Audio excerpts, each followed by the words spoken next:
G'day, Kevin Hillier and Steve Tom here to preview round 3 of the Western Region Football League. Tomsy will start with Division 3. Yep. This is a blockbuster game, the first of the year in Division 3. The undefeated sides, Auburn and Wyndham Suns. It's going to be a big game. Auburn, they've obviously set themselves for a big 2015 in their home turf next week against the newcomers, a side that we're hearing are going along quite well and pretty hard and physical at it. Big Tyquin, I think he kicked another 5 last week. He's a big man, and sit him in that goal square is going to be pretty hard to match up, so be interesting to match up that Auburn, whether it's Cuthbertson or one of them down that back line next week, get it. But really looking forward to hearing the results or the up-to-date scores throughout the day next Saturday. And your tip? Wyndham Suns. Auburn. Braybrook, winless. Started again. It was gone. All right, go on. Braybrook take on Tarneet. The Brookers haven't won yet.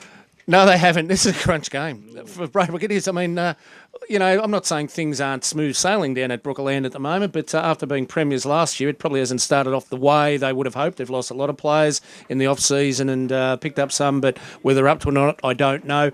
Tarneet 1-1, good win round 1. Big loss, I think, last week, but... I'll go with Braybrook. Go with Braybrook down at Braybrook, only because it's home ground. I concur. Good stuff. Sanctuary Lakes and Laverton, both 1-1.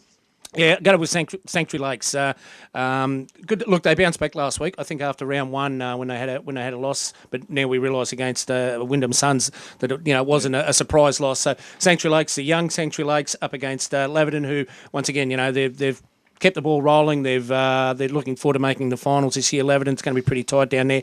But, Sanctuary Lakes I think will be too good. And for me, and finally in Division 3, North Sunshine take on Parkside. I'm going with Parkside. Yeah, I'm going to go with Parkside. As I say, now they've had the win, now they're in Division 3, they know where they are.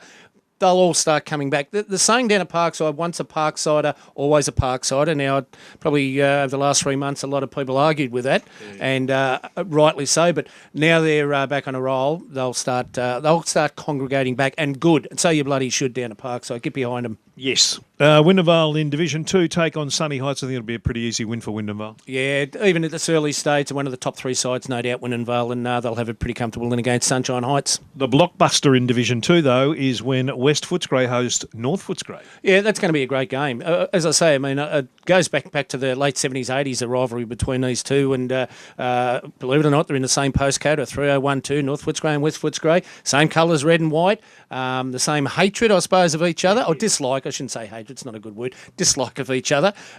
Corey Thomas kicked 10, which surprised me a little bit last week. He's in the 2s for round 1. We've heard that Corey kicked 10 for West Footscray last week. Yep.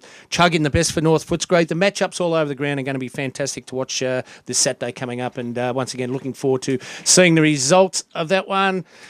I'll go with West. I'll go with West Footscray. North for me. Glen Orden and Euroval Centenary Eagles. So the Eagles got a few problems, haven't won a game yet. Yeah, it's a must win. As we spoke last week on the review, if they lose this one, Euroval Centenary Eagles had zipped through, and then you do start panicking a little bit. Glen Orden, a good win round 1. All of a sudden a loss last week. Once again, they would not want to drop another one. So I'm going to go. I think Glen Orden at home. It's a big ask. Euroval Centenary Eagles. Been a while since they've been down there, I think. So Glen Orden will really want to have 4 points.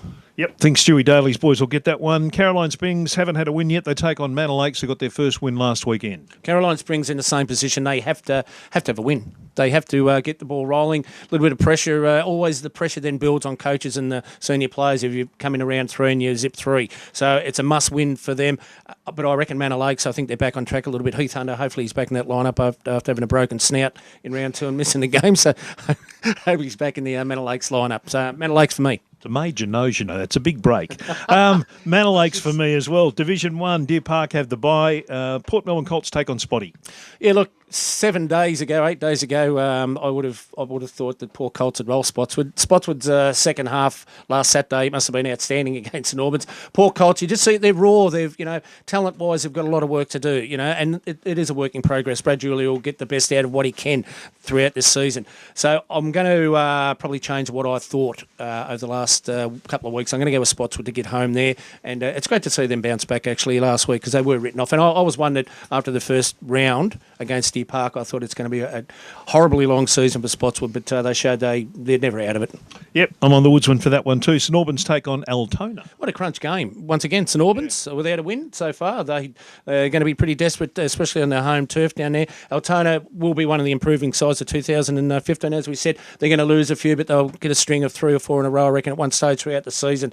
St Albans have got to throw everything at them next week. You know, this is a game that St Albans have to win, otherwise they're sitting down the bottom part of the ladder, way down the bottom part of the ladder. So I'll go with I'm going to stick with Altona. I'm a bit of a fan of Altona throughout this year. I just think they've got too much run. Lenardi, Healy's, if they're in the game, enough. Spiteri, Barnaby, I reckon they've got the ball carriers to get them home. Yep. I think Altona as well, to be honest. Now, we're at round 3, but funnily enough, Werribee Districts and Sunshine meet next week, and it's their second game for the year.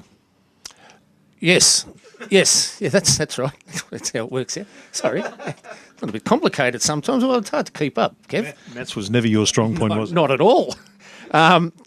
Just a tip, Werribee Districts. Don't know a lot about the Sunshine Kangaroos. They had a great win last week. Don't know a lot about the Sunshine Kangaroos' new recruits. Hearing some good things, yet to see them, so I don't want to make comments until I do see them personally. But I think Werribee Districts will be pretty keen to win that game, especially at home they will. And, you know, your Dean type, Matty Deans and these sort of players, which we mentioned, they'll put in a big show. So what'd you say, the second game for the year? Werribee Districts is your tip, all right, and it's mine too. Hoppers Crossing will play Albion. Hoppers look good, probably a bit too strong for Albion. Yeah, I think there will be Hoppers. Impressed with Hoppers, no doubt. They've taken a big step from last year, and they're going to continue forward throughout 2015. Their run, their carry, their spread is fantastic. All over the ground, they've got some great players. Young Jackson Viola was outstanding last week. We know, he's on Collingwood's list, so he's going to miss games. Play with Collingwood back at Hoppers, but all over the ground, the young kids, young Furness come into that team this week. I thought he was very good. You know, these are the younger guys. Then you throw in your Matty Ryan. He was sensational. I thought again, Wade Skipper from that the centre area. I mentioned Viola and that. Riosa, sorry, in the ruck, he was fantastic. So Hoppers Crossing to get home against a young Albion team. All right, that's our preview for round 3. Get out and see some local footy.